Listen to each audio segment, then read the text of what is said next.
Download कीजिए MP board education app. यहाँ पर आपको मिलेंगे टॉपर्स के hand written notes, important questions, digital notes, previous year questions, blueprint और भी बहुत कुछ।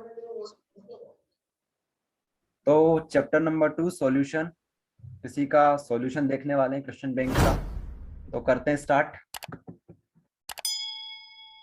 चलिए, तो चैप्टर नंबर 2 है अपना सॉल्यूशन। क्वेश्चन बैंक ले रखी है आपने।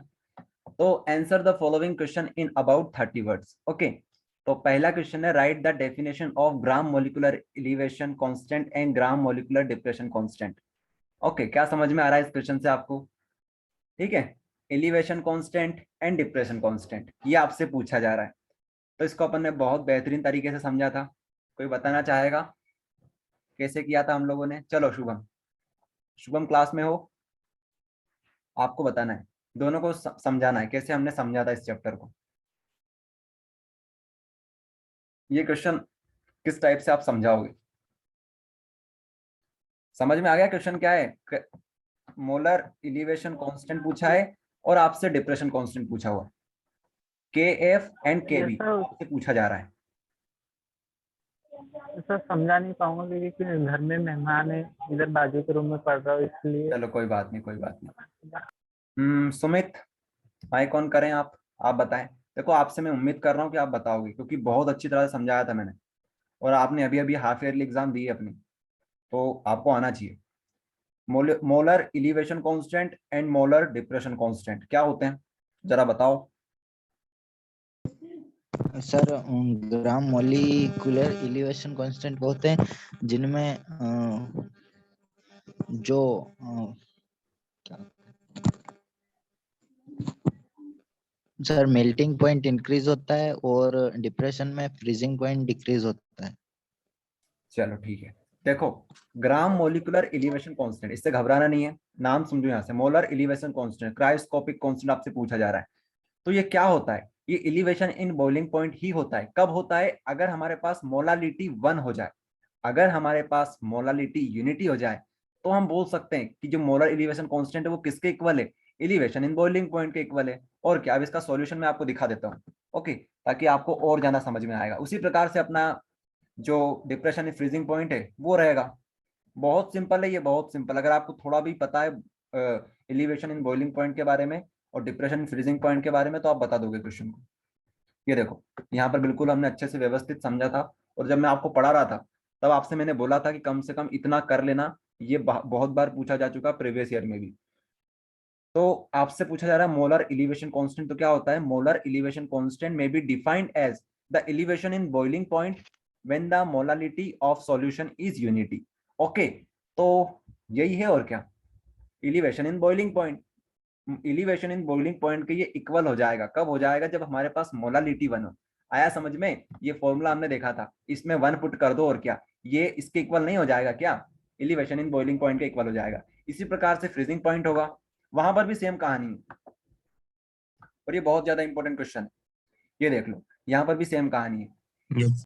ठीक है, मोलार डिप्रेशन कांस्टेंट जो होगा is the depression in freezing point when the molality of a solution is unity या फिर 1। यूनिटी समझते हो? यूनिटी मतलब 1। ये आपका हो गया। बहुत सिंपल क्वेश्चन है ये, और आसानी से आप लोग कर सकते हो। चलिए आगे क्वेश्चन पे बढ़ते हैं।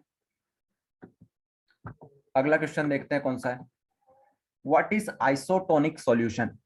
व्हाट इज आइसोटोनिक सॉल्यूशन, क्या होता है इसका मतलब? देखो, इसको हमने डिफाइन कैसे किया था? कौन कौन आ चुके हैं क्लास में? भगत, देवांश, नितिन, लगभग सभी आ चुके हैं। ओके, आइसोटोनिक सॉल्यूशन कौन बताएगा इसको? आइसोटोनिक नाम में छुपा हुआ है आइसो। चलो सिद्धार्थ, आप कोशिश करो। आइसोटोनिक सॉल्यूशन,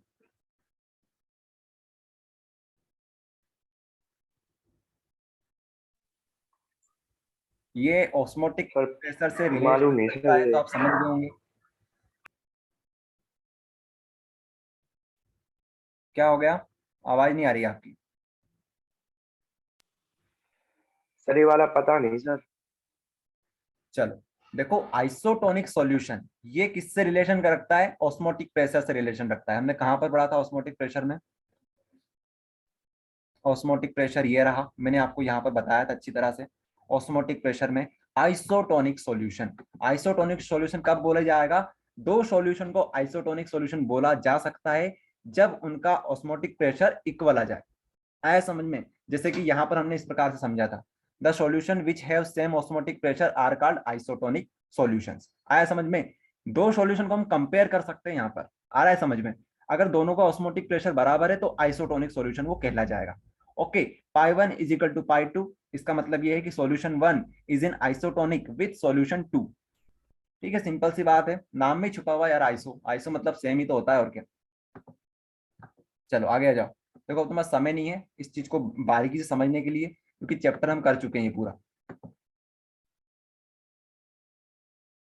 भगत जी आप किससे बात कर रहे हो?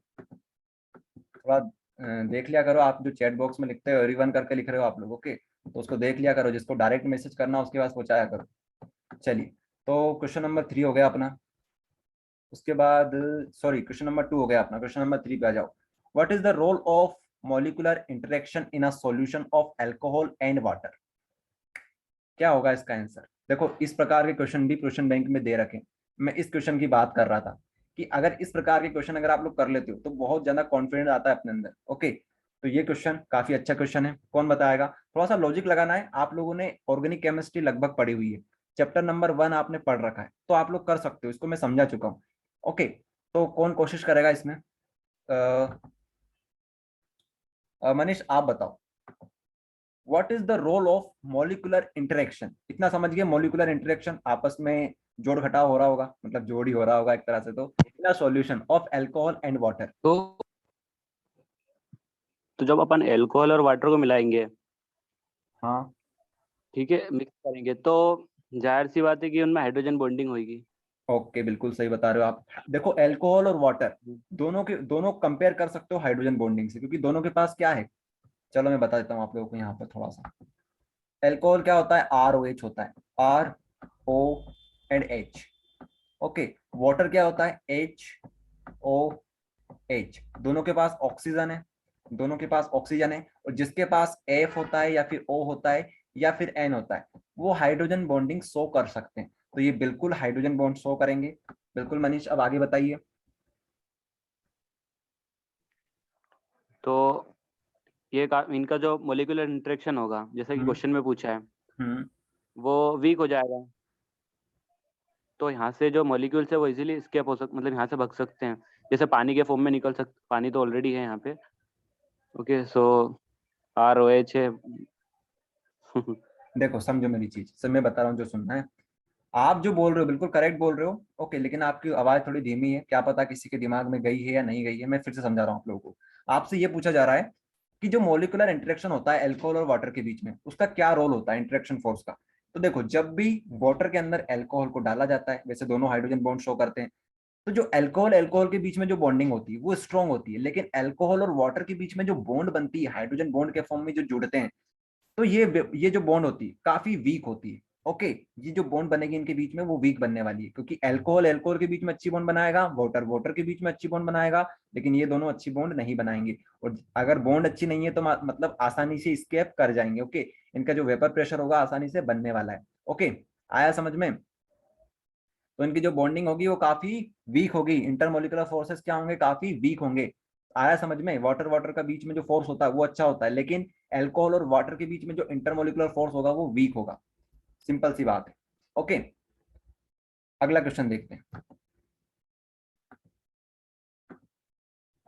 डिफाइन मोलालिटी एंड मोलारिटी शायद यहाँ पर टाइपिंग मिस्टेक है, sorry, define molality and molarity with units पूछा ये जा रहा है आपसे कि यहाँ पे मोलालिटी बतानी है। देखो क्वेश्चन मिस्टेक भी हो सकती है, करेक्ट भी हो सकता है, सुनना मेरी बात। Define molality and molality with units, ठीक है, या फिर ऐसा हो सकता है मोलालिटी हो और एक मोलारिटी हो, ये सही होगा। ओके, क्योंकि दो एक साथ थोड़ी होगा, विथ यूनिट्स बताना है। तो बहुत सिंपल क्वेश्चन है ये, बहुत इंपॉर्टेंट भी है, क्योंकि इसी के ऊपर पूरा चैप्टर डिपेंड होता है स्टार्टिंग में। ओके, तो कौन बताएगा मोलारिटी और मोलालिटी के बारे में? नितिन आप बताइए मोलारिटी एंड मोलालिटी के बारे में, क्या होती है मोलारिटी सर और क्या होती है molality? Molality number of moles of solute present in 1 kg solvent रहता है सर, और मोलारिटी इसकी क्या होती है? यूनिट नंबर ऑफ रहती है मोल्स ऑफ मोल सॉल्यूट पर केजी।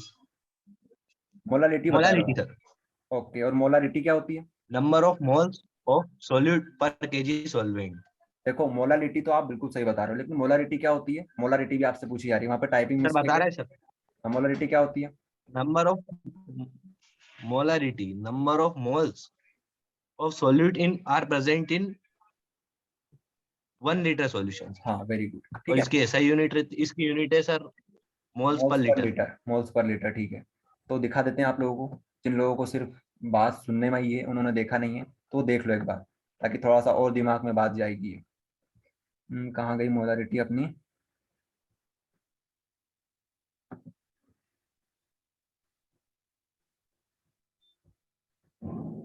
चलिए, मोलारिटी यहाँ पर देखिएगा, number of moles of solute upon volume of solution in litre, moles per litre. देख लो इसको, क्योंकि सुनने में जो लगता है, सुनने में अच्छा लगता है, लेकिन देखने में जब पता चलता है अपने को, number of moles of solute upon volume of solution in litre, यहाँ पर ये होता है। मोलालिटी में ध्यान रखना, number of moles of solute same रहेगा, लेकिन नीचे जो आएगा वो क्या आएगा? यहाँ पर आएगा केजी में। ओके, केजी में आएगा, ध्यान रखना। जो भी सॉल्वेंट लेंगे वहां पर सॉल्यूशन नहीं लेंगे। दिखा देते हैं आप लोगों को, क्योंकि यहाँ पर बहुत सारे बच्चे गलती करते हैं, वहां पर सॉल्यूशन लिख के आ जाते हैं और नंबर कटवा लेते हैं अपने। मास ऑफ सॉल्वेंट आएगा, ध्यान रखना। Number of moles of solute तो आएगा, लेकिन मास ऑफ सॉल्वेंट भी आएगा, ये ध्यान रखना आप लोग। यहाँ पर जो अपने क्वेश्चन बैंक है उसमें अच्छे अच्छे न्यूमेरिकल भी दे रखे हैं और सिंपल है न्यूमेरिकल, तो वो आप लोग ही करेंगे। उसके बाद अगला क्वेश्चन है question number 5, explain Henry's law with example. आपको हेनरीज लॉ समझाना है विद एग्जांपल। तो हेनरीज लॉ क्या होता है, कौन बताएगा? What is Henry's law? Bhagat आप बताओ, क्या होता है हेनरीज लॉ?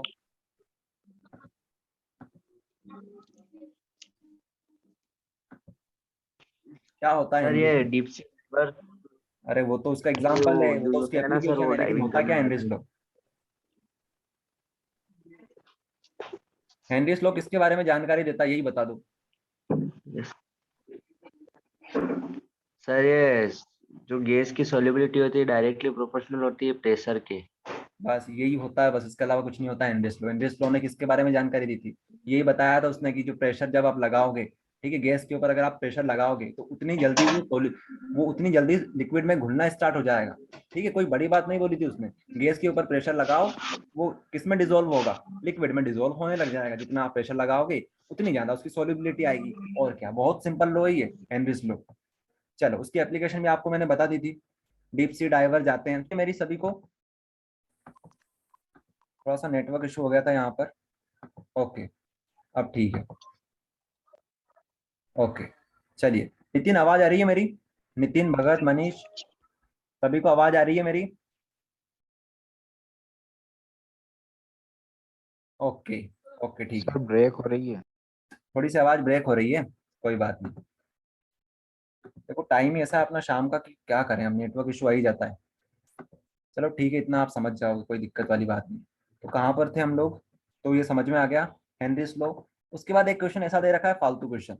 देखो क्वेश्चन बैंक में हर प्रकार के क्वेश्चन दिए हुए हैं, अब आपके ऊपर है किस प्रकार से उनको करोगे। Explain atomic property. ओके, ये 10वीं वाला क्वेश्चन दे रखा है कि एटॉमिक प्रॉपर्टी बताओ। इलेक्ट्रॉन होते हैं, न्यूट्रॉन होते हैं, यही बताना है आपको। ओके, तो ये क्वेश्चन सर स्क्रीन शेयर नहीं हो रही है।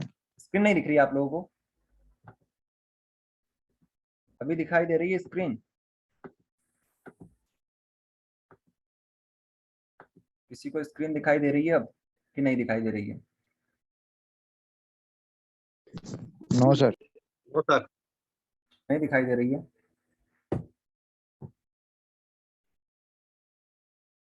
अभी भी नहीं दिखाई दे रही है क्या?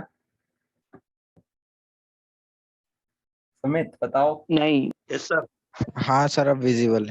ओके, ठीक है, रितेश को तो दिख गई भी है। ठीक है, रितेश ने तो हाथ खड़ा कर दिया, सर हमको तो दिख रही है।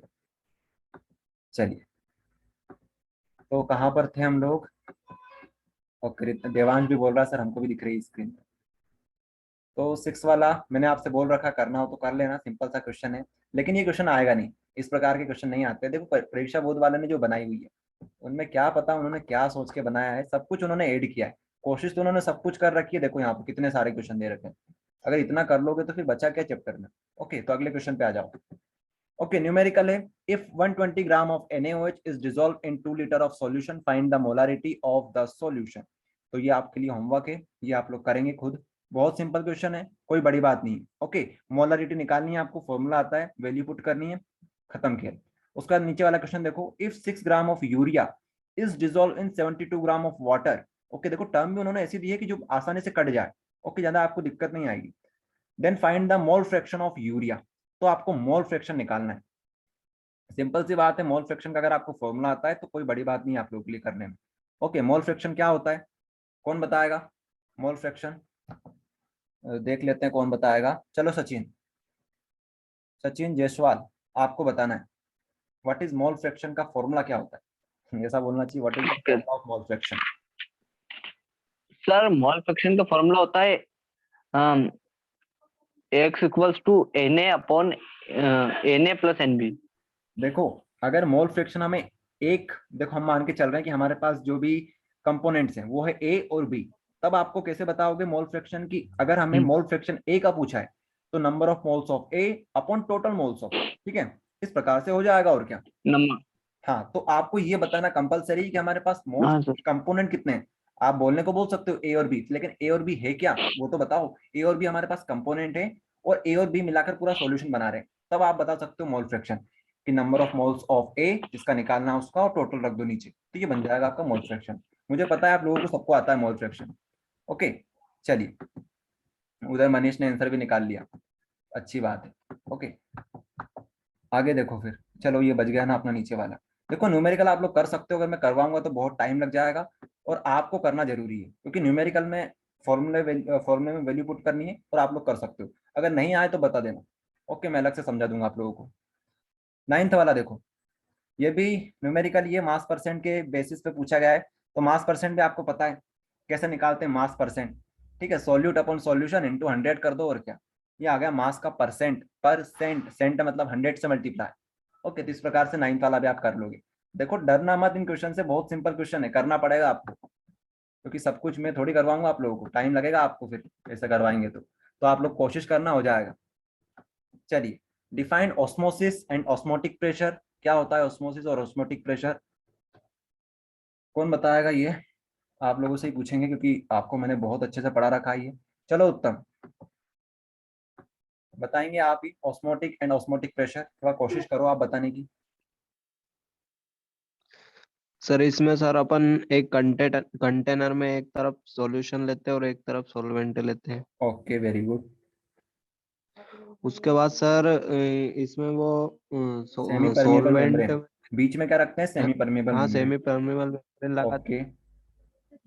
सर आपकी आवाज कट रही है। आप बोलो ना, आपसे सुनना चाहते हैं हम तो। हाँ तो सर बीच में उसमें सेमी परमेबल मेम्ब्रेन लगाते हैं ताकि वो सॉल्वेंट जो है वो सॉल्यूशन में ना मिले। ऐसा नहीं है, सेमी सर परमेबल ऐसे मेम्ब्रेन का कुछ था काम ना। क्या होता है? ठीक है, जो छोटे मॉलिक्यूल्स होते हैं, ठीक है, जो सॉल्वेंट होते हैं उनको पास होने देता है, लेकिन सॉल्यूट के जो बड़े पार्टिकल्स होते हैं उनको पास नहीं होने देती सेमी परमेबल मेम्ब्रेन। ओके, तो जो सॉल्वेंट होगा वो सॉल्यूशन की तरफ आसानी से चला जाएगा, लेकिन सॉल्यूशन जो होगा, सॉल्यूशन के अंदर क्या होगा? सॉल्वेंट भी होगा और सॉल्यूट भी होगा, तो सॉल्यूट को आने नहीं देगा ये इधर। ओके, इसको बोलते हैं ऑस्मोसिस। ओके, और जब हम लोग इस ऑस्मोसिस प्रेशर जो प्रोसेस हो रही है, ऑस्मोसिस प्रोसेस, उसको अगर रोक देते हैं, इसको बोलते हैं osmotic pressure. Okay, the extra pressure exerted over the yes sir. Solution side which stop the osmosis is called osmotic pressure, और पाई से इसको डिनोट करते हैं। खत्म कहानी, ये हो गया अपना ऑस्मोटिक प्रेशर। अगर ऐसा कोई है जिसने चैप्टर अभी तक यस बिल्कुल सर। नहीं पढ़ा है, ऐसा तो कोई नहीं है ना? अगर कोई ऐसा हो जिसने चैप्टर नहीं पढ़ा है तो बता देना, क्योंकि इतना आपको मैं ये मान के चल रहा हूँ कि आप लोगों ने चैप्टर पढ़ रखा है। ओके, नहीं तो आप लोग ये सोच के आए हो कि यार आप आज चैप्टर पढ़ाएंगे सर, तो ऐसा नहीं होगा। ओके, आप, मैं ये मान के चल रहा हूँ कि आप लोगों ने काफी हद तक चैप्टर पढ़ रखा होगा। चलिए, what is the reason that gas become less soluble in liquid with increase in temperature? क्या पूछा जा रहा है यहाँ पर आपसे? What is the reason, what is the reason that gas become less soluble in liquid with increase in temperature? कि जो गैस होती है वो कम सोल्यूबल क्यों होती है लिक्विड के अंदर जब हम प्रेशर बढ़ा देते हैं, सॉरी टेम्परेचर बढ़ा देते हैं? तो क्या होगा इसका रीजन? कोई सोच सकता है इसके बारे में कि ऐसा क्यों होता होगा? कौन बताएगा? चलो मनीष, आप ही कोशिश करो। हाँ सर। चलिए अभी तो आ रही है। आज ही दिक्कत आ रही है यार, क्या करें अब, कनेक्शन की दिक्कत हो जाती है। कल से देखेंगे यार, एयरटेल में कर लेंगे पूरा सिस्टम। जियो बहुत दिक्कत दे रहा है अपने को। What is the reason that the gas become less soluble in liquid? देखो इसका रीजन सिंपल होता है, सिंपल ये है कि जो गैस होती है उसमें क्या होता है, जो मॉलिक्यूल्स होते हैं काफी दूर दूर होते हैं। क्यों होते हैं? क्योंकि उसमें पहले से ही अरेंजमेंट काफी वीक होता है। लेकिन जो लिक्विड होता है, लिक्विड को अगर आप बॉईल करते हो तो वो भी गैस में कन्वर्ट होना चाहेगा, और सामने वाला भी गैस में कन्वर्ट हो रहा है और हम लिक्विड में कन्वर्ट होना चाह रहे हैं, तो ये मुश्किल है ना। ओके, तो इंटरमोलिकुलर फोर्स क्या होते हैं, वीक होते जाते हैं। अगर आपको लिक्विड में घोलना है उसको तो स्ट्रॉन्ग करना होगा, लेकिन सामने वाला टेम्परेचर दे रहा है, टेम्परेचर इंक्रीज कर रहा है, और आप लोग चाह रहे हैं उसको घोलना, तो ये मुश्किल है। आया समझ में? इंटरमोलिकुलर फोर्स काफी वीक होते हैं, ये इसका रीजन है। समझ गए होंगे, काफी सिंपल है, या आप डेली लाइफ में भी इसको देखते हो, कोई बड़ी बात नहीं है इसमें।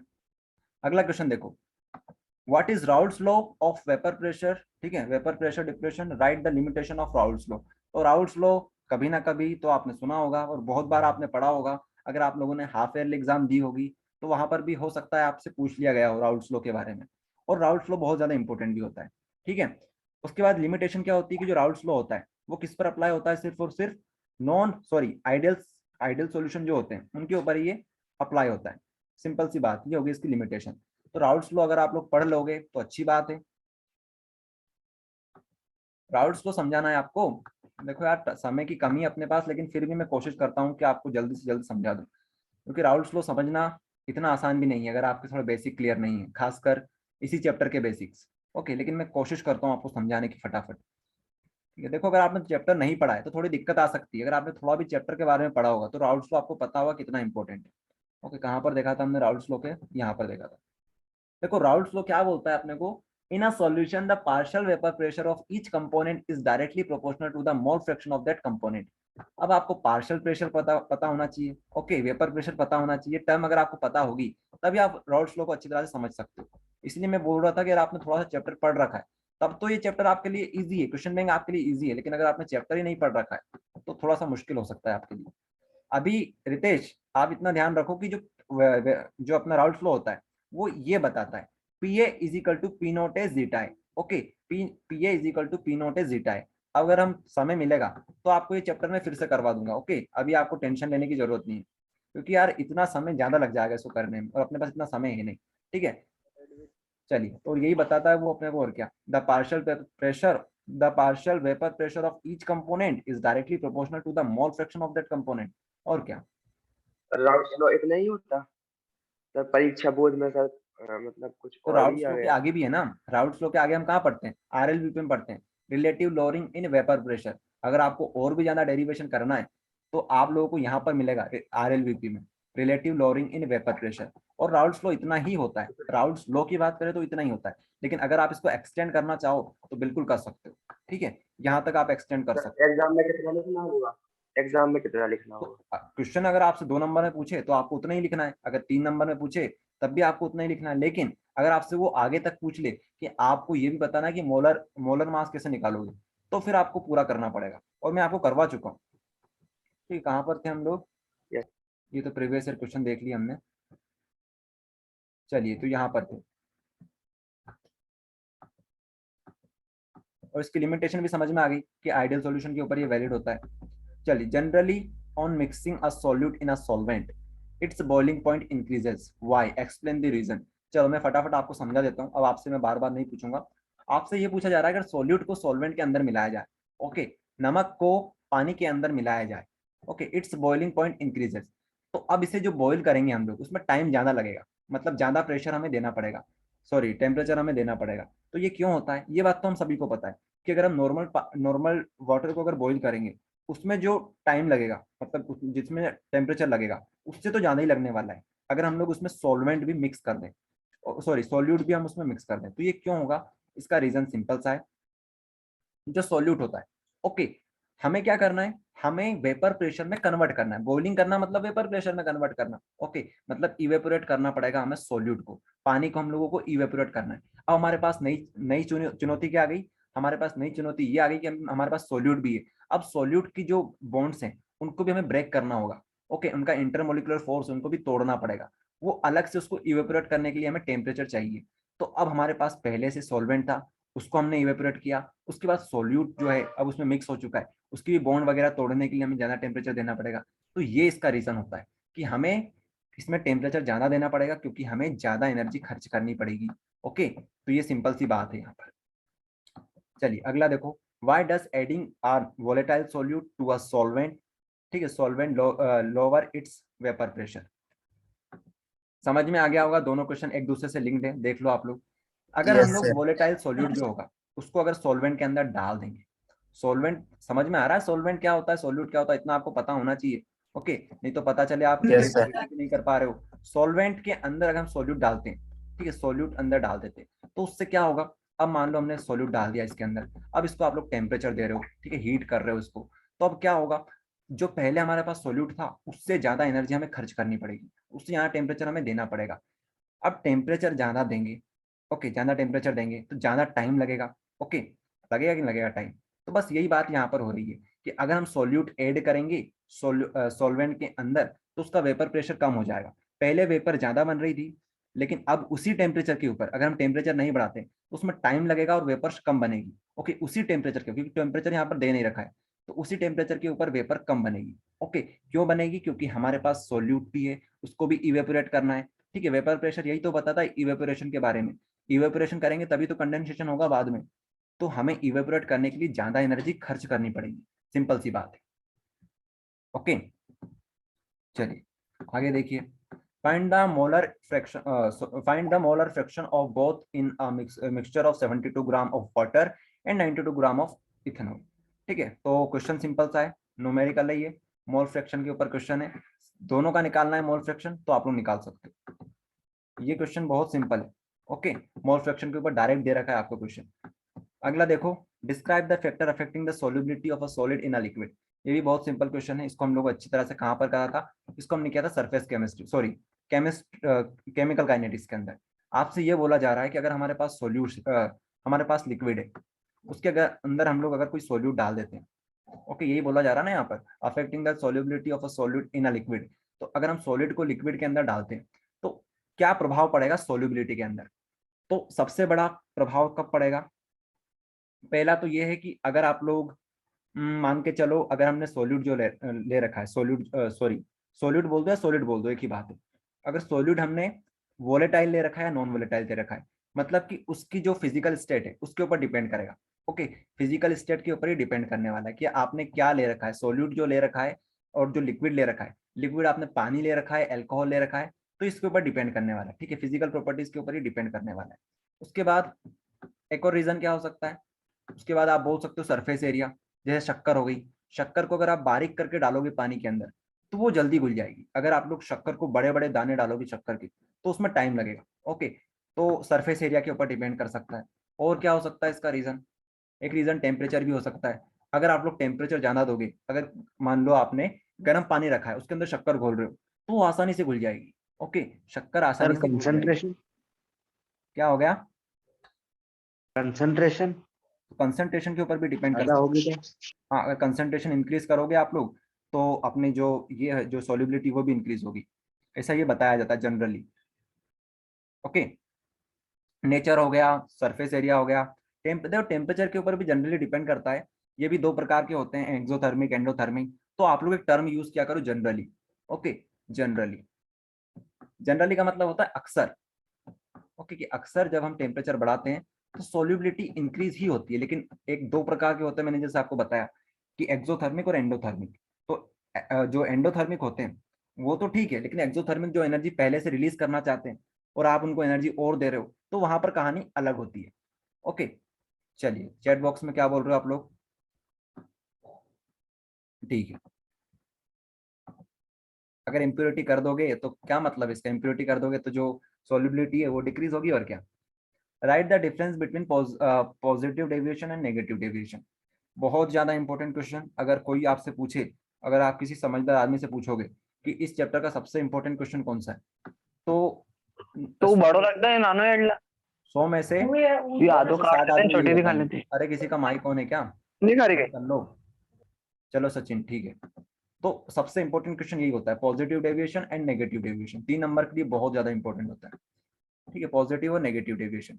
राउल्ट्स लॉ को फॉलो कर, सॉरी, पॉजिटिव डेविएशन और नेगेटिव डेविएशन पूछा जा रहा है, सॉरी, वेरी सॉरी, मुझे लगा आइडियल और नॉन आइडियल के बारे में बात कर रहे हैं। ठीक है, आइडियल और नॉन आइडियल अलग है, पॉजिटिव डेविएशन नेगेटिव डेविएशन अलग है ये। ओके, तो इसको देख ही लेते हैं।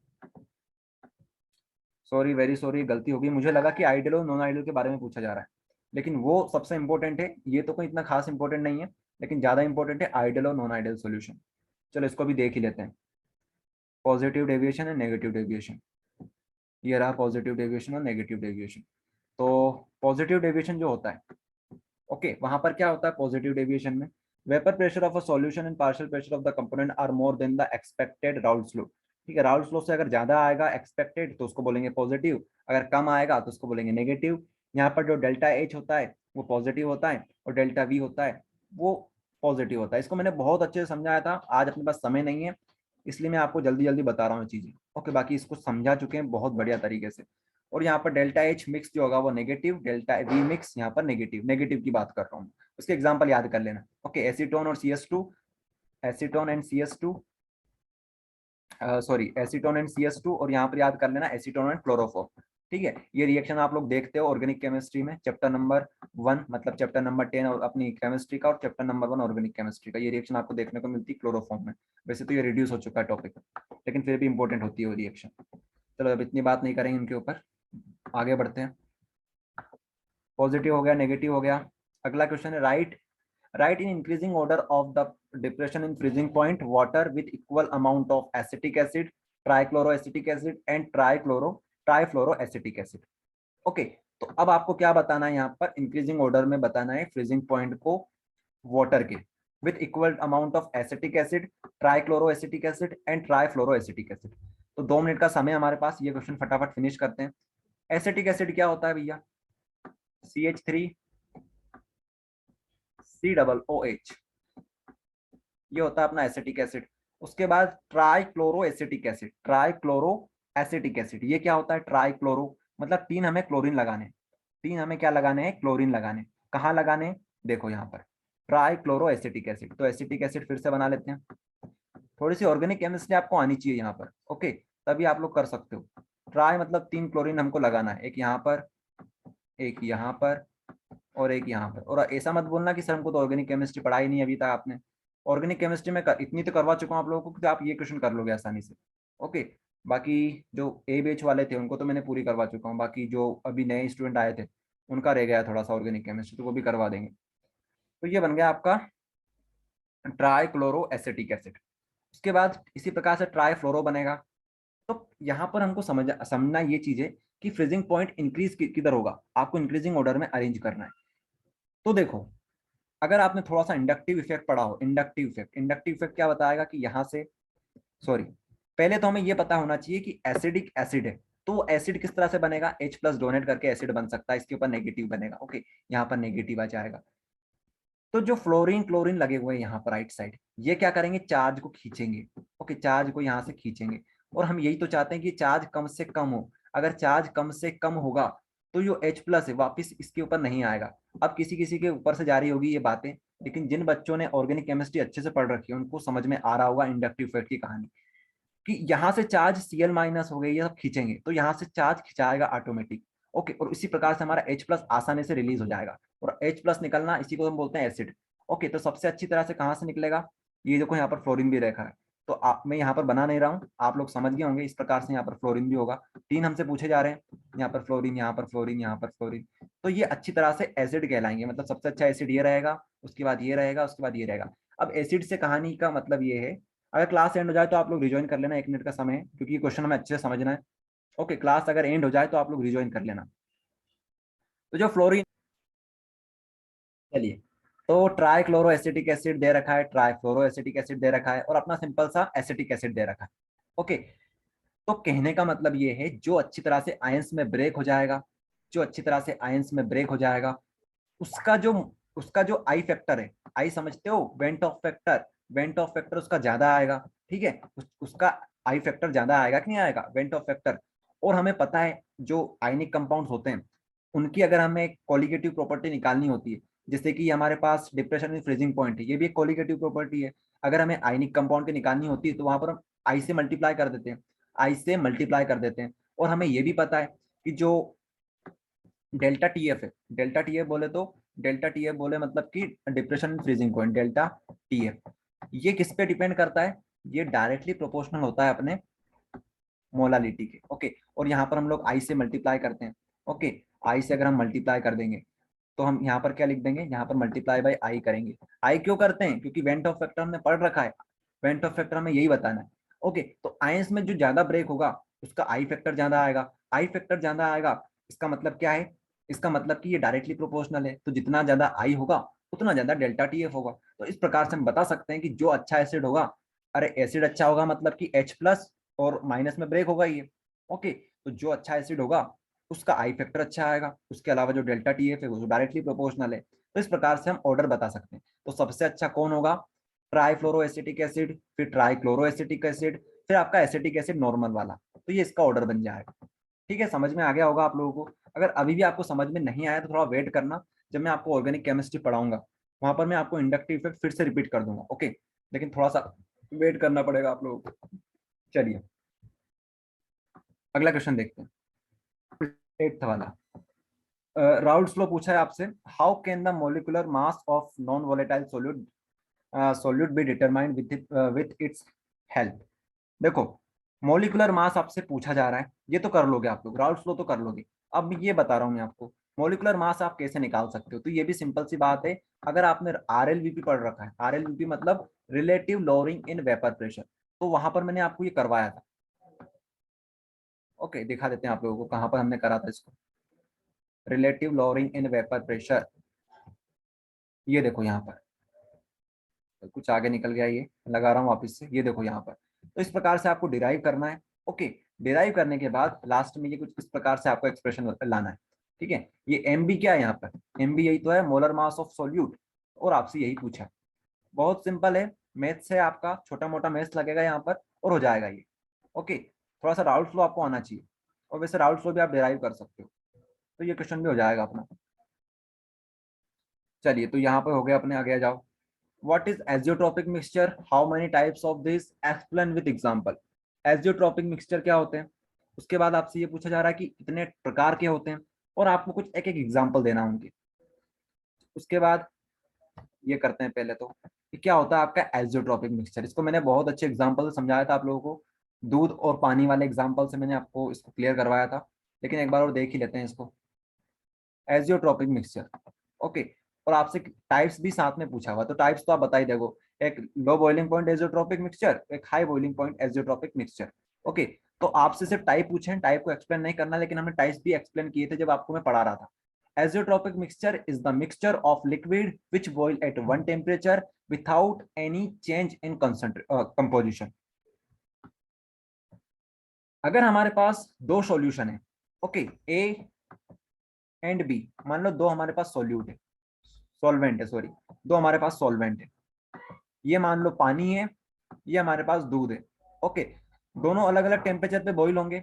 अगर आप इन दोनों को मिक्स कर दो, इन दोनों को मिक्स कर दो, तो बताओ किस टेम्परेचर पे ये बॉईल होंगे, किस टेम्परेचर पे ये बॉईल होंगे। अब नहीं बता सकते आप लोग, ओके, क्योंकि ये अलग बॉईल होता था, ये अलग अलग बॉईल होता था। ऐसा थोड़ी होगा कि पानी वाले जो टेम्परेचर होगा उस पर ये भी बॉईल हो जाएगा, नहीं होगा ना, नया नया बॉइलिंग पॉइंट आएगा।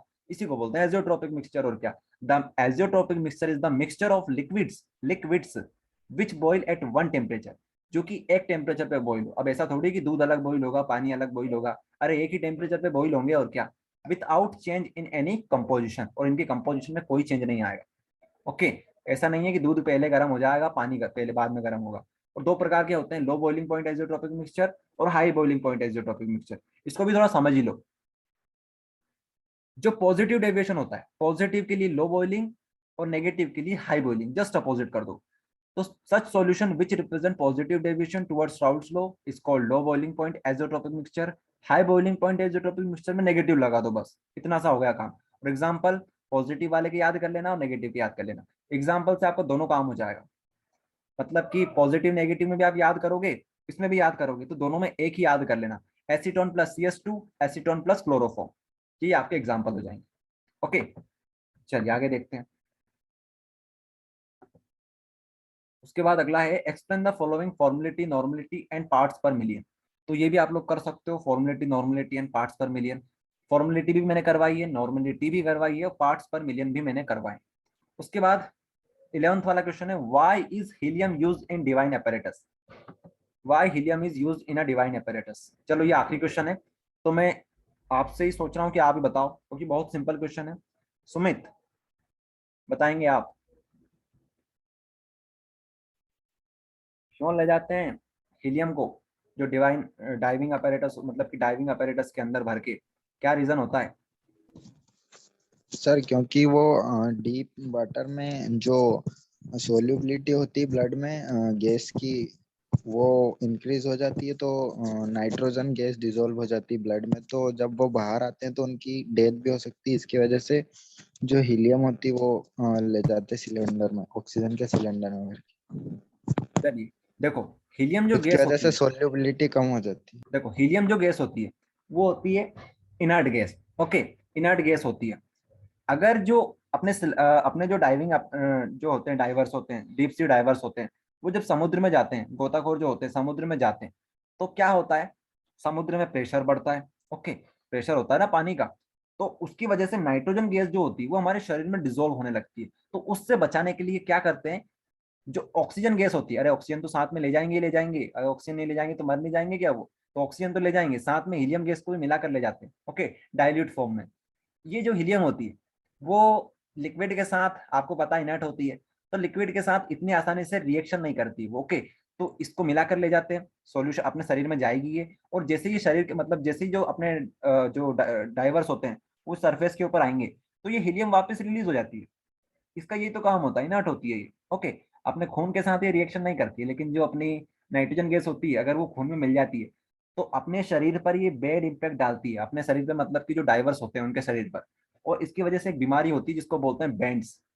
ओके, नसें फूल जाती है, नसें मतलब नसों के ऊपर जो होते हैं ना, क्या बोलते हैं अपन, बबूल्स टाइप से, ठीक है, बुलबुले छूट जाते हैं, और क्या अपने शरीर के ऊपर जो नसें होती है वो फूल जाती है। ओके, ये बोलना सही रहेगा, उसको बोलते हैं बेंड्स, और इसकी वजह से उनकी डेथ भी हो सकती है, बहुत खतरनाक बीमारी होती है ये। ओके, क्योंकि नाइट्रोजन गैस हमारे शरीर में डिजोल्व हो चुकी है, समझ रहे हो इस चीज को, इससे बचाने के लिए हीलियम गैस को ले जाते हैं वो लोग। ये क्वेश्चन हमने कहाँ पर पढ़ा था, ये क्वेश्चन हमने वैसे चैप्टर नंबर पी ब्लॉक वाले चैप्टर में भी इसको देखा था। ओके, हीलियम को। तो इस प्रकार से जो अपना चैप्टर है वो फिनिश होता है। ओके, ठीक है, तो रिकॉर्डिंग को करते हैं पहले स्टॉप।